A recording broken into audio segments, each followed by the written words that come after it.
going on, guys? Armand here. Welcome back to the Cracked Lens podcast. I'm joined with Michael and Christian. Go ahead, plug it. What's up? Michael here from Cobalt Studios. I go by Nilas Photography as well.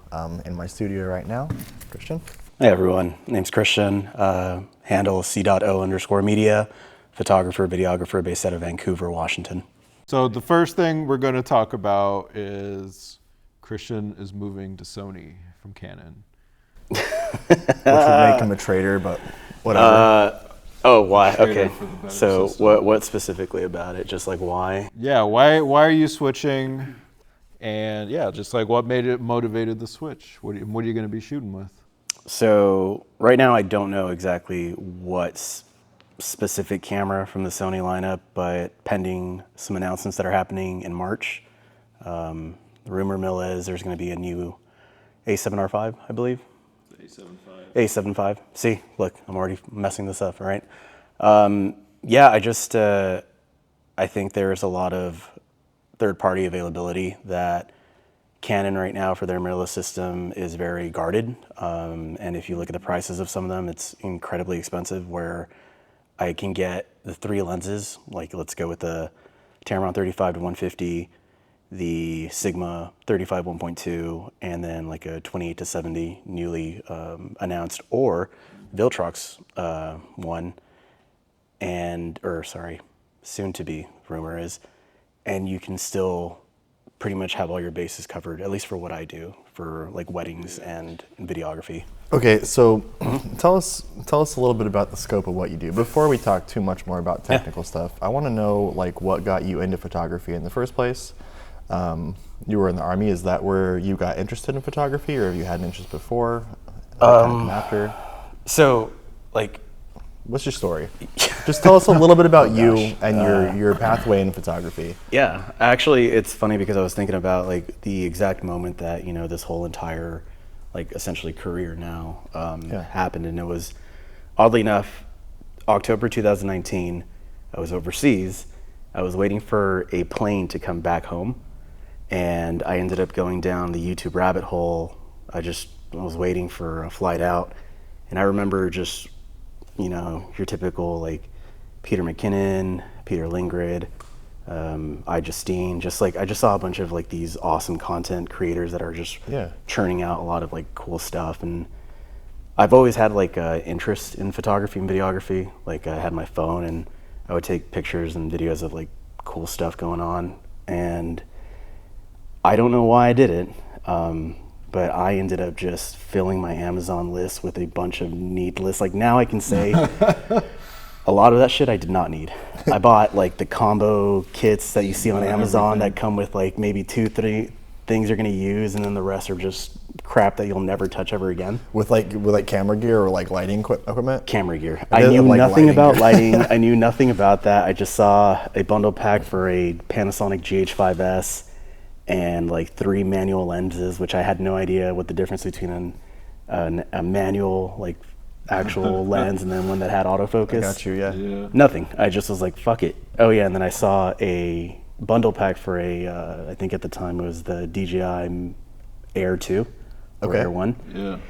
And I bought that too, and I had no idea what it was. I just like, okay, I can fly something. Like, I need it. Why not? And then, no, it gets worse. I bought a gimbal because I saw everybody else using a gimbal, and I bought an Atomos Ninja 5 the gimbal's not a bad monitor because somebody said that it was a good idea to have, somebody on YouTube, and come back home and I just see my roommate with like maybe the same size table. Small mountain full. Just a small mountain of like crap, and I was like, oh, wow, all right, well, thank God it was Signal at the time, because now that wouldn't fly. You're like, well, I just spent 3 months worth of income. Oh yeah, it was so bad. I was like, there goes my deployment money essentially. Yeah. But yeah, so I just spent time overseas for this.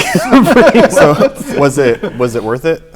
Your table full of new treasures? So I had no idea what I was doing. I just know that I was very much interested in the craft. Okay. At that point, like things were kind of, now settling down because I just got back. And so I just started getting repetitions, just bringing my camera like everywhere, right? And then fast forward into 2020, was it 2020 or 20? Yeah, 2020 was the lockdowns, right? Yeah, pandemic. Yeah. So lo and behold, lockdown happened, and I had nothing but time. And Good timing then. oddly enough, though, and this kind of sucks because again, I had my roommate that was there, right?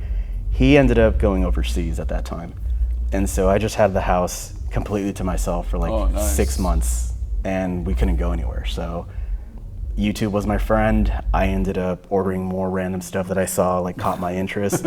By then, I kind of started getting an idea because I was a medic for 12 years. And that was kind of just like everything that I kind of poured myself into, was just the knowledge base of that. And then I picked up a camera, and I kind of had the same approach as to like, why are certain things working the way they do? Why does light work the way it does? How does composition make an image? Like, I wanted to learn the etiquette behind it rather than just jumping into it and like, I don't know. I feel you. Yeah. So I felt that it was a good time too, because I mean, again, we were in lockdown and it was just me, so I ended up getting like a Halloween mask, putting it on my mic stand, putting a shirt over it, and I had just bought like 2 random like off-camera flashes, and then I just started figuring out how that works, and it was just like, yeah, I mean, it helped. It gave me a better understanding, and then got really into like Lindsay Adler, Ella Infante, just people that were in that studio portion, because at that point I really didn't have like a niche. I just saw things that caught my interest, and then pretty much had the ball rolling with that. Once the lockdowns were lifted per se is when I started taking my cameras to like different events with the homies and whatnot. And so I was that guy who brought his camera to every little tiny event, right? Yeah. Maybe allegedly to some COVID parties, I don't know yet, but that's neither here nor there. But it was awesome to kind of just keep wanting to get reps in anywhere, right? And then I guess, word got out within our little circle that, oh, hey, Christian's got a camera. Maybe he can do your family photos. And then that led into, maybe he can do your engagement. Okay, and then Sometimes that led into, that's just how it yeah, like it just fire a little bit, yeah. It snowballed into that, and the next thing you know, I was doing my first wedding, and I was like, holy crap, like this is actually happening, all with, at the time, a Micro Four Thirds, camera. Yeah. And then I ended up finding a 5D Mark II on Marketplace. Oh yeah. And I was like, all right, well, it's affordable. And I wasn't gonna do the whole buy a bunch of crap on Amazon again. I wanted to just start with like one camera and then a 24-70, and boom, my eyes were open to full frame, and I was like, all right, cool. That was the first full frame I had as well, was the 5D Mark II off of Craigslist. Yeah. And I had 24-105 though, and it like completely changed how I use my camera. I love how you kind of transitioned though, like your entry to photography. Some people just like kind of pick up a camera and spray and pray, but you wanted to like build the house, not just move into it. Yeah. So I like that. That has always been, oh, sorry to cut you off. No, That has always been kind of like a mythology of just like trying to understand, especially for a discipline like that, because I was trying to find like a mentor when I was in, back where I used to live. Yeah. And that wasn't happening. Yeah. So I dug into YouTube University and found out that there's all these, there's just a plethora of knowledge that nobody's gatekeeping. Yeah. That I'll just pick from that. And at the end of the day, it just comes back to just getting your reps in. Yeah. Well, it's great too, because like a lot of people out there think that like to be a photographer, you have to like go to school. And I think school has its own benefits, like especially in the arts, because you can meet people and it's a way of networking. Yeah. But like not everyone has the means to like go to art school or something like that. And there is all of that knowledge sitting out there if you're willing to look for it and actually try. And even when you came out here, you were like looking and seeking community, and that's why we know you. Yeah. And so like you definitely put in the work, and you picked up all the building blocks, and you found people to put them together with you too. And I've had a lot of respect for your growth and what you do. I appreciate it. What do you see your pathway in photography looking like over the next couple of years? And then maybe we'll jump back into some of that technical question, because you are a trader. not that I actually care. I know, right? Come to the proper system. So where I see this next year, well, I mean, you know what's going to happen in my year in a couple of months, unfortunately. Yeah, it makes me sad. Even having a conversation, you're moving, you bastard. Yeah, I know. So if anything, approaching this year with a lot more confidence. Oddly enough, last year was my first year out of the Army, and surprisingly, it was, in hindsight, a successful year, if you will. Yeah. I got to travel. I got to do branding stuff and a couple of like small little music festivals, and the only thing I kind of had looking back on it is a lot of like doubt, and I wasn't entirely sure if, you know, now having my autonomy back, if this was allowed, which that's just, you know, me having to go through that, you know, assimilating back and just trying to find that purpose and stuff. Yeah. And it took all of pretty much the whole year to be like, fuck it, I'm gonna do 2025 the way I should do it, and full on just throw it all in there. And so I know niching down has helped, at least, you know, pay the bills, and weddings have definitely helped. Real estate has helped. So I want to continue that, knowing that now I do have a really strong portfolio, but I still want to have those moments of just like, you know, Armand calling me in the middle of like the night telling me, hey, we're going to go drive up to Mount Hood in the snow, freeze our ass off to get some pretty epic shots. I mean, those photos were cool, but go we to worked for them. or go see the Northern Lights at like 2 a.m. and completely just miss our opportunity. And it just like those kinds of moments, like I just want to continue to have that. Those are fun fulfillment, but also still keep like the business side of it too. And now really be like, this is my career now, you know? Yeah.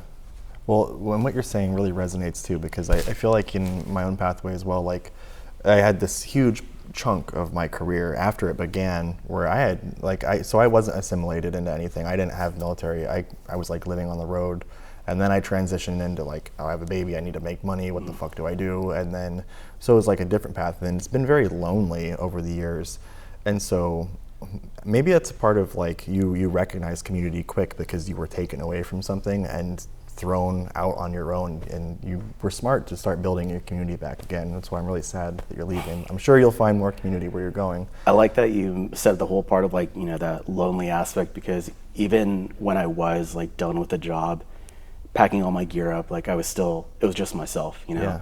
Learned a lot last year. You can't do it all on your own, and that's one thing that I definitely will take into this coming year, is like there's nothing wrong with asking for help. Yeah, and that's always, and for some people it's hard. Yeah, 100%. It really is. But what you're talking about with Armand too, and adventures like that, like having friends like Armand, or having just friends in general too, like accountability buddies, I usually call them. Force you out of the house sometimes. Because sometimes you'll be like, yeah, I'll do 100%. that. But if you're on your own, it comes down to it. You're like, I'm not doing that. But then your buddy's like, no, bitch, you said we were gonna go look at the Northern Lights. Get the fuck up. We're out the door. You're like, if I don't, I'm a total bitch. So let's freeze go. our ass off and We were drive doing 2 the hours. Northern Lights.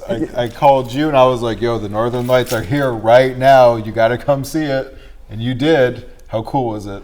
Dude, fucking Northern Lights, like here so close to here in Oregon, it was really insane. frustrating, the fact that like there was so much light pollution. But once, when I saw it with Nilas, my boy who's sitting over there, like you guys were just leaving. You guys had Dan with you, right? Yeah. Yes, you guys were leaving with Dan. I met up right there, and I couldn't believe it when I got there. It's crazy. Because you guys were right? sending me some stuff, and I was like, nah. And then when I seen it in real life, I was like, the fuck? Dude, it's so crazy. It was kind of pink too. It was crazy. Yeah. The funny part about that too is that like we drove 2 hours to get to the spot that we thought was going to be like just the most awe view ever, and then we didn't get. I feel guilty that I didn't go to that part, and then just kind of you're like totally fine, because we squeezed that we lost that window It's funny. quick. It's funny because after we left, like an hour later, I guess it got really good there. And where were we?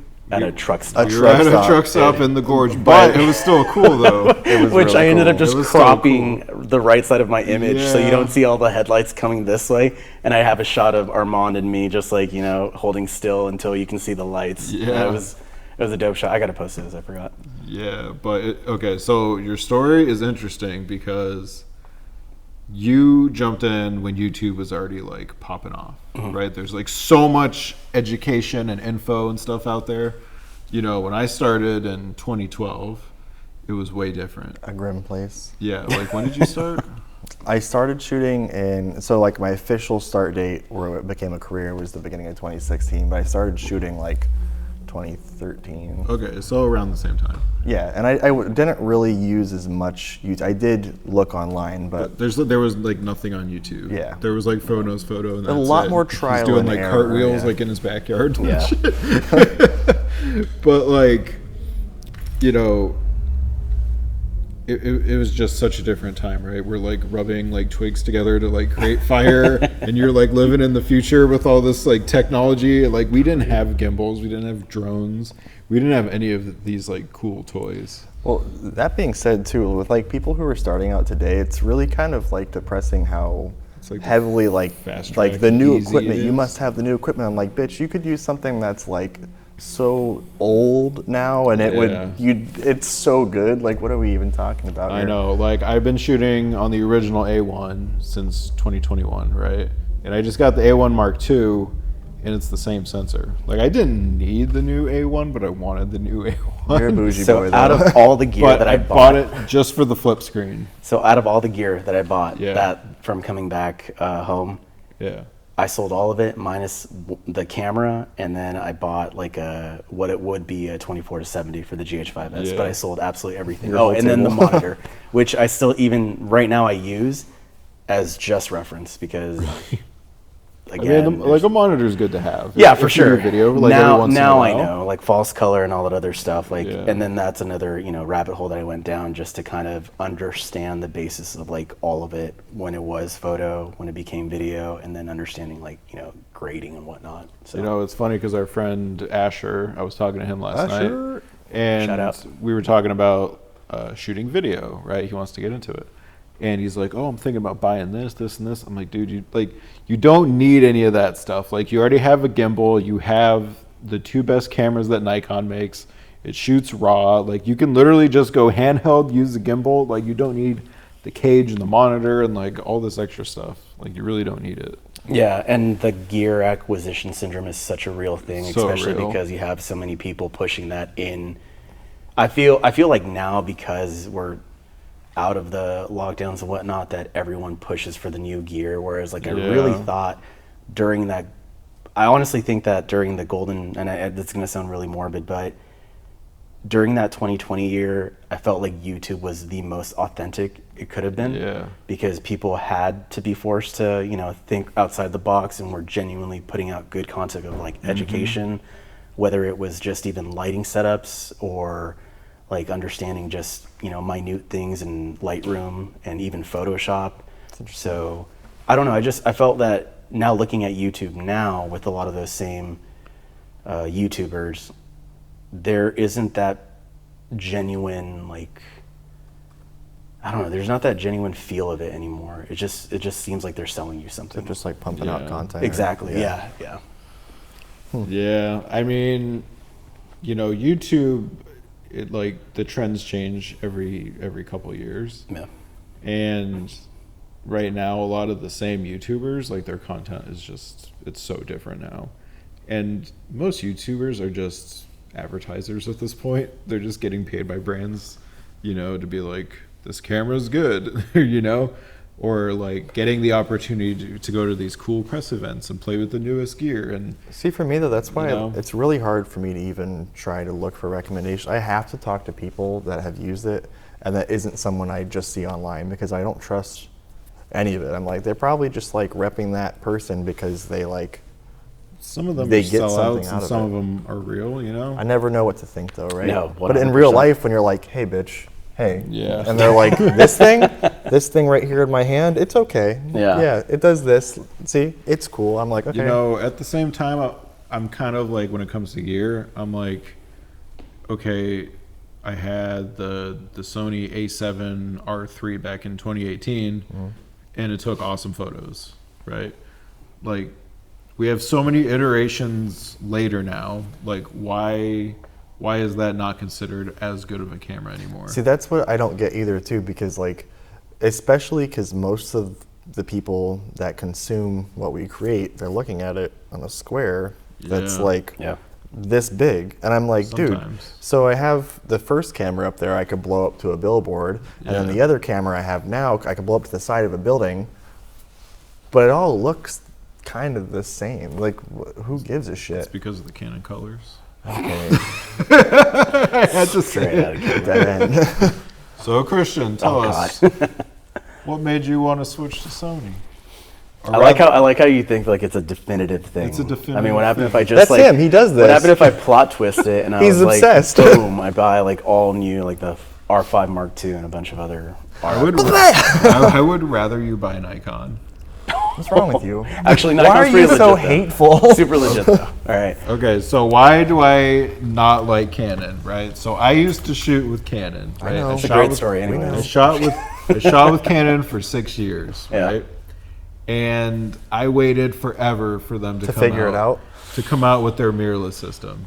But like they never came out with the camera, and when they finally did, it was just another 5D Mark IV. What you were saying about some of the Canon things, I feel like it's just some price gouging right now, and I feel like in my world, I'm like, well, I'm just gonna wait, and I don't like that because I really would like a native. I have the R5, and I have all EF glass, which is the old generation. For those who don't understand the camera system, EF is for like the Mark, 5D, fucking all those ones, right? And then the R5 runs on the RF lenses. And so I don't have any RF lenses because they are so expensive. I think they keep coming down. I could afford one now, but it's like the price is so high and they stay so expensive. I'm like, the EF is fine. And it would make my camera focus a little better. Maybe I could actually try some video if I had a native lens because my EFs are miserable. Yeah, everything I do is manual. So yeah, for video. it does suck, the price points. But besides for that, I don't have any issues with. If you were shooting video, you would. Well, So I'm not. the only in like the video aspect of it for me, so I own an R6 too, two of them. And I learned this last year too, is that there was that 30-minute recording limit, and I wasn't. Okay, that does happen though, doesn't it? Yeah, it does. So, and like that's kind of like this podcast on it. exactly, and that's kind of like the thing that I realized. Like I was in a mid-shoot interview with a client, and my camera just shut off, and I was like, oh, what the fuck just happened? See, we were recording a music video, and I had never fucked with video on the camera, and we literally had to go put it in the fridge. So yeah, you got me there. So, but like that was kind of like. Yeah, it was kind of embarrassing because I had to on the spot just be like, oh hey, that was you were doing great right there. Let's take a 5-minute break real quick. Go get some water and then we'll come back to it. And then I'm in the back of the camera. They're being like, no, what I'm ready, the and you're like, yeah, and that Camera's not happened. ready. That happened a few times too because I did a nonprofit video. And the same thing happened. We had 3 interviews that day, and I have 2 R6s, and we ran into the same issue. And so I'm just like, oh, it's getting good. Like the talent is like, the client is speaking, and he's like definitely in his feels, and it's like perfect. And I'm like 27 minutes.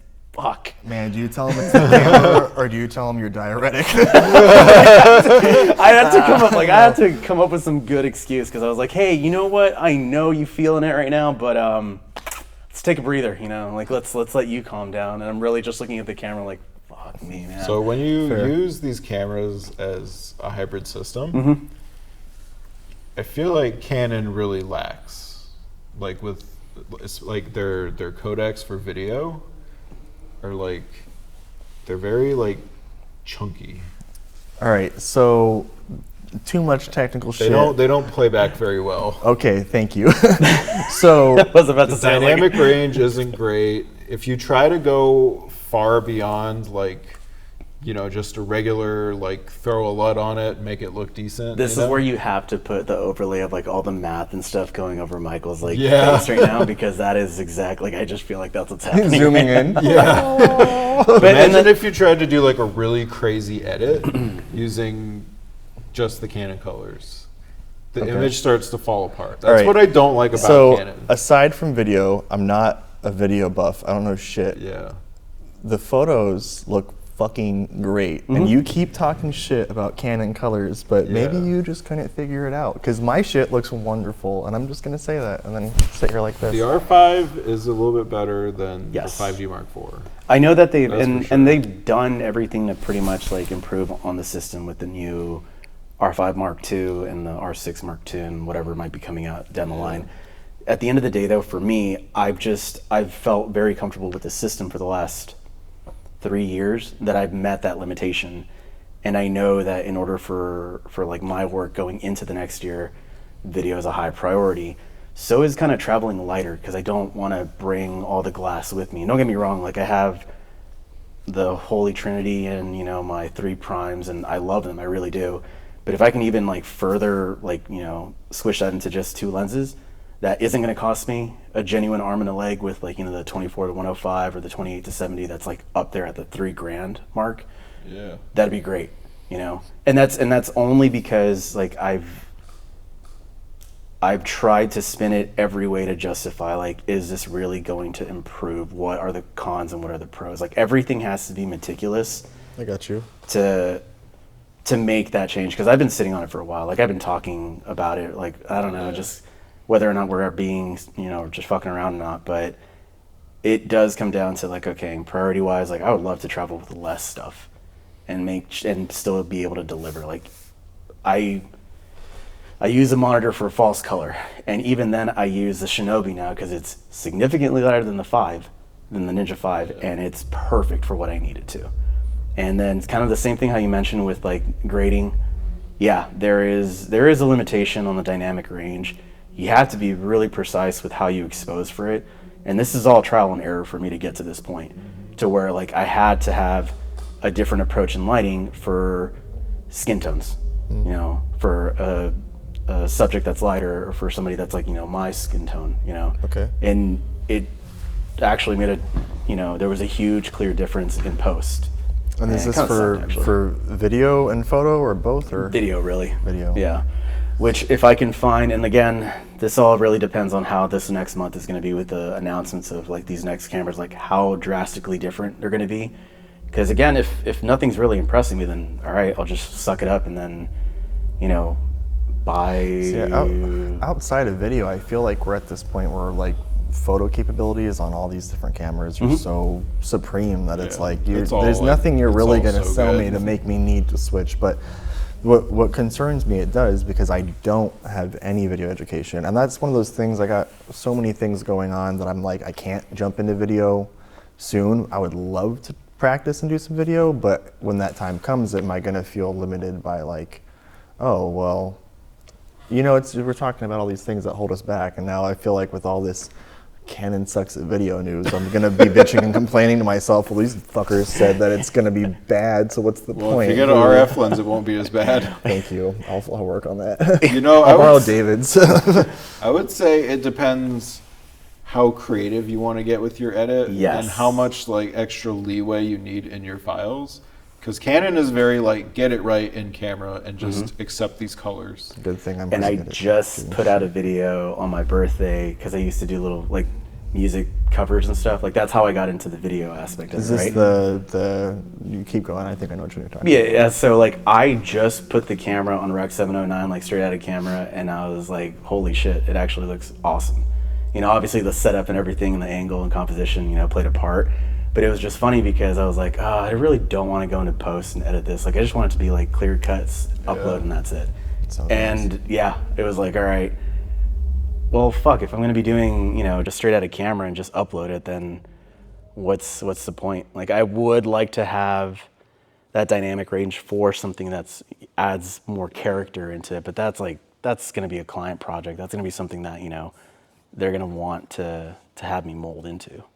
So. Yeah, I don't know. It's just it depends what you want to do with it, I guess. Go Nikon, everyone. Let's just go Nikon. Just go Nikon. Yeah.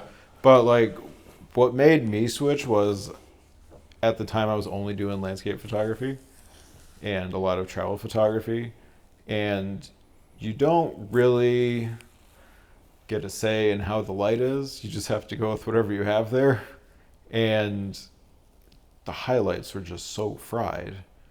Like, the dynamic range of those old DSLRs was so bad. Like, if you clipped your highlights a little bit, you're not getting it back. Yeah. Whereas with Sony, it was like you could go 5 stops over and you can recover all of it. And the EVF was another one. Going from optical viewfinder to EVF was insane. One of these days, I'll have to go out and play landscape with some Sony. Yeah. Aside from whatever you're shooting with, though, I hope that whatever you decide to shoot with, you just make some really cool shit and stay creative and keep doing things for you and not just clients and get sucked down that path like some of us do. I appreciate that, and definitely, like, you know, the next couple of months are going to be very odd again, but I do plan on coming out here. Are you guys coming out to visit me? Because we got some places to go visit. I need to get sure. out, and we could probably hit some landscapes if we went together on the way out. Not saying where I'm moving yet, so just we are absolutely going for the landscapes. Yes, well, I mean, if that lets you guys know anything, it's for the landscapes. Maybe a moose. I don't know. Not Maybe. LA. Not the city. We're not going and to actually, LA. just because I have you guys here, like, so what is something? Because landscapes in your grid, like, they are phenomenal. Your portrait stuff, the most recent work, go check it out. Freaking that was a holy I want to fuck, jump back that was towards awesome. Well, I started doing landscapes was like my original thing, and we got to go do some landscapes. Probably the three of us before you. I know do we anything. do, because like that's one of the most intimidating things that I actually like. That genre, like landscapes, for me is the most intimidating for the sole fact that it's hard for me to replicate that feeling you get when you're there. Oh yeah, dude. That's why I don't post any of it on my grid anymore. See, when you switch to Sony. Oh my god. Are you paid? Is someone paying you money? That makes me want to not switch all of a sudden. It's like all of a sudden I actually just want to shoot with Fuji. I know, right? Hey, Fuji's not bad, all right? The Fuji he picks out fun. is it's like the little film one. Yeah. Fuji. I bought here's my my mom Instax. one. Just What's like the one called that you used to go and you wind it up and you just give them the whole camera when you're done? With the Disposable. Disposable. Yeah. Fuji. The ones that you would get That's in what I started on was those little Fuji the ones cameras. you get in the vending machines. What's a niche that you guys want to just dabble in more? Ooh. Underwater photography. Sheesh, dude, yeah. Money. I know. Dude, you're gonna spend It's $2,000 expensive. on an underwater know. You gonna do rig? the scuba classes too? That'd be pretty cool, actually. That'd be really cool. Are you a good swimmer? Yes. I mean, my dream photo is a whale in the water. So I want to swim with a whale. That's Dude, my dream. Random sidetrack, but every time I think of whales in water, I worked like randomly with this guy who found me on Craigslist, and he would take me on to like Yosemite. I'll make it quick. No. But he was like this adventure tour planning guy. And I just worked with him for a minute because I thought he was interesting. But he was telling me this story where he was like in the water and he was scuba diving, and he had like a client, or maybe he was just with someone, I don't know, his instructor. And he said he was like looking at all the stuff on the side of this like underwater cliff. And then all of a sudden it got like dark, and he turned around and feet away was like a sperm whale or something. And he said he was between like this mass of whale and a cliff. And I was like, I don't want to ever do that. Like, just imagine getting like That little, would be he's crazy. like, whale's like, hey, hip bump. There's 80,000 pounds right to the face. Just cheese grated across like some coral reef. Oh or my something God. like that.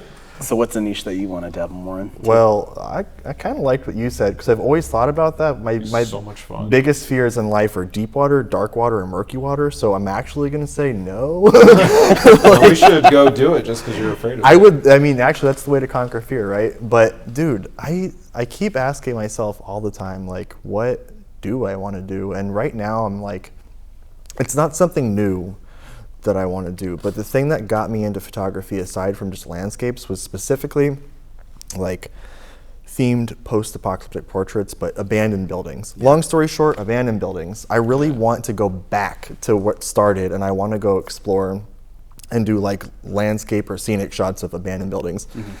And yeah, I would love to get back to my core and do that again, that niche. What about you? That's good. That actually kind of almost on the same, minus the abandoned houses. So like I was in Cincinnati that right before the lockdowns happened. That was actually when I had my camera with me. Shout out to my Cincy family. That like month that I was there, I would always go out to like the downtown area or the cemetery. Like it was bizarre because it's like, what, there's this, I think I was like 30 at the time, 30-year-old dude with a camera just going out and just shooting all these locations. But it was hands down the most fun, because I got to really take in like, you know, cityscape, rural suburbs, and then just go outside the bridge area. And if you guys ever go to Cincinnati, they have, I forgot the name of the bridge, but one of my first images that I ever got printed was that bridge. And I gifted it to the hospital out there, and I don't know where it's at now, but I want to get back into like the landscapes / like architecture, street stuff. Yeah. That's a really good way to explore any area you're in. Gets though, yeah, is it just gets you doing out that. too, man. But we Like know I had no idea Yeah. where I was at, and I just remember just walking. And it was fucking cold, but it doing, was like- so worth it, man. like we do photo walks Yeah. with like community, right? And then I'm like going by places I've been, but when you're really looking around for your photo angles, you're like, oh, I didn't realize there's this business or this over here. Yeah. Like I just walked the other day, this place that's like right by the studio. It's like a minute away. And I didn't even realize there's like an art collective inside with like all these businesses that would like align with stuff that I'm doing just because we were like wandering, like get out with your camera and go shoot, right? Yeah, 100%. Yeah. That's pretty cool. Don't make fun of me. Where is Cincinnati? I'm pretty bad at geography. Cincinnati, Ohio, Yeah. Ohio is by Midwest. yeah, Below upper Michigan. north. below. Okay. I Yeah. think that's where one of my best friends is at, actually. I always forget and say Chicago Yeah. It's up a here. cool little town, man. I mean, a cool little city. Like I keep going back, but it's like we have like this. When I was a medic, that's where I would do my what's it called? Every 2 years we have to go and recertify all our credentials and whatnot. Okay. And so that's where I went. But this time I had free time and a camera. So Nice. I was like, yeah, screw it. Let's go get some shots. More of that, though, you know? And that was honestly like even more so just what kind of helped me like get more reps and understanding exactly like why I love doing this. I love that Like, you call it getting it reps. it is. Using I mean, the camera is getting reps. Yeah, I'm going to say so that. I'm gonna, I'll add an asterisk in there. I'd also really like to shoot adventure elopements. oh, yeah, you've Yeah. been talking about that. I really want to. That would be fun. So I feel like those would be the clients that are really hard to get, and you would have to just like, They're not really hard to get because I feel like our generation isn't really into No. like the traditional wedding as okay, much. Yeah, you yeah. know? no, okay, but They want to travel somewhere. they don't want to pay what you're worth for I know. what you do.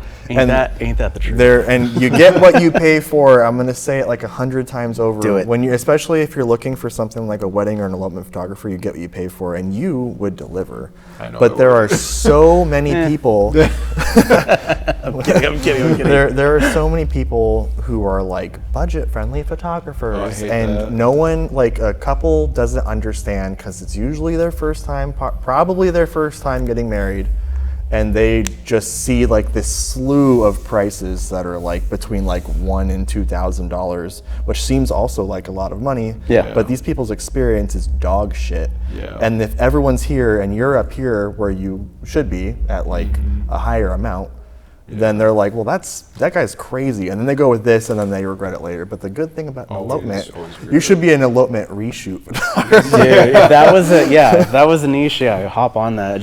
And with that, it's like, I'm so glad I had homies back in Clarksville, Tennessee that believed in my little, hobby that ended up career becoming this. change. It was bizarre because it's like I had only a few people that were actually willing to go and give me a chance to shoot their family photos, like, and their portraits and their headshots, and then that just further, carried the momentum. And it, like how you said, like, there's the Facebook post, somebody's looking for a photographer. We've talked about this so Yeah, many yeah, times. exactly, Facebook right? photographers. But I definitely got to just thank the real ones that like gave me a shot. You know? Well, So- and to be able to make it to where you can really put time and effort into it, Yeah. it's like you cannot make a livable wage off of what people pay. And you look at a photo shoot, like, and people will think like, oh, a few $100s or whatever. And for a smaller session, that might be normal, right? But like, say you're doing like a bigger session, a few $100s is not sustainable with the amount of work we have to put into everything as a photographer. But people, for some reason, believe that like It just that's turns, like enough. I'm like, it just turns into Starbucks money. How do you educate a client that way, though? yeah, it's really hard. And For our viewers and listeners. okay, You have to put it into like simple terms. I you think. really do. You get what you pay for, and Yeah. photography is not cheap. That's really isn't. It's good photography, good quality photography is not cheap. And the majority of what you see is not good. Yeah. That's fact. And if you think about it, right, like a wedding cost is like how much now? 10, 20,000? Like the overall cost of a wedding, let me yeah, Google that really overall. quick. How The Guys, average how much have you cost spent? of a wedding. Yeah. And a photographer, if you want good pictures, that is, should be probably one of the higher. like the overall, like everything, flowers, catering, venue, everything. I think it's like, I don't want to say anything until I look. I think it's got to be at least 10,000. I don't even want to think about how much we spent. $35,000. $35,000 in Oregon. It's only $25,000. Rhode Island is $50,000. It depends on the state that you're in. It's all over. Look at the state you're in. Couples, if you're listening. So, like, let's say you book an elopement photographer, right? You're probably in between like 3,500 to like 6,000, right? I know it's like a big window. It is a big window. It is a big window, but that's generally the range, right? Depending on like how many days you want to do the adventure thing, you know, how picky you are with your photos, all that stuff, right? But it's like you get a cool trip and you get the photos and you get married and it's way less pressure. So what I always say is, like, when you're thinking about investing in like a wedding or a photographer, but especially during a wedding, it's like what part of that, besides that really awesome love that you're hopefully going to share forever and ever, what part actually stays with you forever? Yeah, it's the like photos and the video. How it's documented is how you remember all of it, and that's why I love photography. My brain sucks. Ask my kid over there. I can't remember anything, or I'm like, what? The photos is a true thing, though. They will cut video like as like an immediate thing, and that's just recently happened to me for this. People just for don't one value event, video as much, which is perfectly fine. You know, I get it. It's like a luxury, if you will. You know why? It's because video isn't tangible. You can't print a video. True, and I agree. Like if I and I don't make a ton of money. Like, even though my sessions cost a good amount, or like what I believe is a fair amount, it's not like I make a ton of money. I really don't. After bills and everything, I'm just I don't have a lot of money. And so if I were to get married, I would have to look at what people would consider budget friendly. I would not title it budget friendly. I would just have to like not have all the bells and whistles on whatever I do. I would probably elope, and I would probably find a homie to come out and... It's going to turn into a workshop. I'm like, guys, we're doing a workshop. We're just posing this way. The kids got dressed up because they felt like it. It's going to seem like a totally real wedding. It's a tax write-off for all of us. So and it's all just like in an Instagram group chat. It's so fucked up. For those who don't have a really amazing network of creatives around them to exploit. Sorry, y'all. It's like, guys, we're going to this wedding venue. It's an elopement workshop. Brainer right What's there. it called? It's a mini wedding expo, where we just so happen to have all these photographers, videographers, caterers. We couldn't afford the models, so we're just doing it ourselves. Yeah. Okay. So would you want like an elopement or like a traditional wedding? I would personally, for I've done 300 weddings, so it's always hard to answer that. But I would rather elope. I think elopements are the way. And I think that's what I would do. With most people's modern personalities and the way we interact, especially because of like we are all kind of segregated online, and like especially after COVID, everyone's more in a bubble. Elopements are way cooler, way more popular now. Yes. Yeah. And honestly, I would still save up a good chunk of change, but I would put majority of that, and this isn't biased because I'm a professional, but because I know the thing that people regret the most not doing right during the wedding or during the elopement is hands down photography. Yeah. Because I've heard way too many stories of people being like, man, I really fucked up because I didn't hire a good photographer. I hired this $100 Facebook photographer. Yeah, like, he said, trust me, bro. There was, somebody needed a portfolio. Yeah. Dude, I've seen some really what I consider sad messages, man. People saying like, I just need a reshoot because I cried or my partner cried or whatever because we did not get this moment or that moment or this moment or that moment. So, and yeah. But anyways, what are you going to do when you get to your new location in terms of building your portfolio and your name and your reputation? Like after what you've learned, like over the last year, like when you get out there, what's your first move? What are you gonna do? Definitely seek a network of creatives, or if not, like I already foresee this hub is spectacular. I know I won't have the diversity that is here where I'm moving, and that's perfectly fine, because now, at least going into, like I mentioned earlier, I have a good portfolio in like the business corporate area. I'm comfortable with it, very comfortable with it.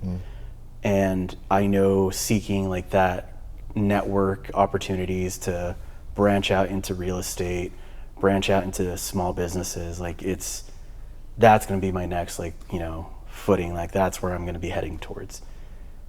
Ultimately, I do want to get back into the creative aspect, which that leads into weddings. So it's kind of one of those things of like, what is the market and the availability out there? Because I also don't want to just show up and be like, oh, hey, I'm another photographer, I'm here to take your jobs or something. That I want to still build a community, you know. I still want to build relationships with other creatives out there. And that has gotten me a lot further out here by meeting people and getting a chance, and then even getting second shooters to, you know, pimp my name and be like, oh yeah, you know, Christian can do this wedding if, you know, I'm not available. Because I want to continue that network. I want to continue that relationship. Everybody eats. All right, that's the way I see it. It's like everybody's going to eat. Yeah. So having associates is everything, but with the person that you are and the way that you carry yourself, I think you're going to go out there and you're going to create community, and you're going to be like, hopefully, leading that path and finding people that want what you. I hope so. But I mean, what I keep hearing too, and I'm really happy that you've met really awesome people here, and Now that you're leaving us. yeah. But I've heard from people that live in other places, and it surprises me that there's not that much community events going on. I think the world needs more of that, and I think that if you take a little bit of anything from here out there and just do it yourself and make a community, I think you totally could. for sure. And I think even just like that word alone, so not to pin like the vets, but anybody that's getting out to, like, a lot of it is trying to find purpose and community once you're out. And if anything, like, this is a lot different than what I was used to, for sure, 100%. Yeah. It took me a while too to feel comfortable just being around, you know, other people. And at the end of the day, though, it's like, this has been more than accepting, more than encouraging, and drastically different from what I was used to. But this is my next career path, you know. Yeah. And I say that, you know, having learned everything last year, having, you know, gone through some personal stuff that really took me a while to get my footing, is that it's okay to, like, go on to this next chapter with a different mindset, with a different community, with a different relationship to, you know, what you're going to be putting yourself in.